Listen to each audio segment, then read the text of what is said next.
got into flying really based on the love of fishing when I lived in the Southeast, and I love fishing in the Bahamas. My entry into flying and working was here in Springfield, Colorado, and living in Denver, and just needing an efficient way to get down here one day a month. And then that sprung into going to 12 other towns and going every day.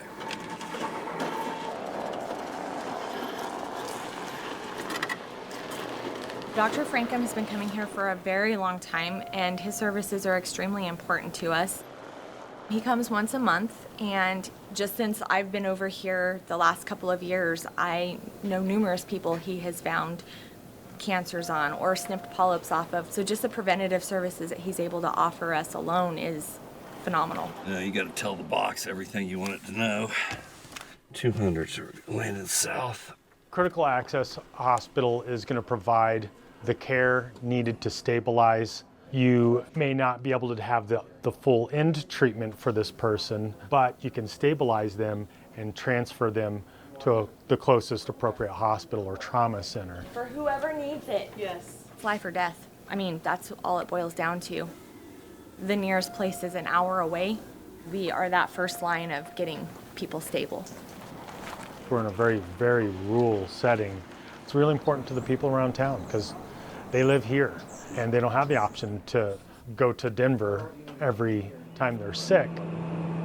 These are the hardworking farmer ranchers, and they have to be here all the time.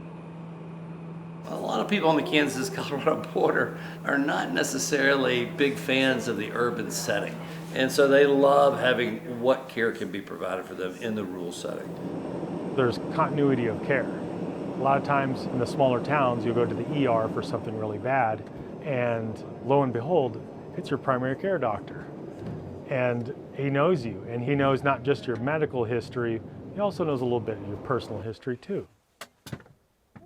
And then it's very important for the hospitals to have that revenue generation at their town. Most of these towns are about 2,500 or less. And almost always the hospital is the largest employer in the town. A lot of these are ma and pa hospitals. They're not owned by giant corporations, so they're hanging on by a thread. It does happen where you have a hospital that collapses, their funds run out and they have to shut down, and then that town doesn't have anything. No one wants that. We're able to give blood, we're able to stabilize.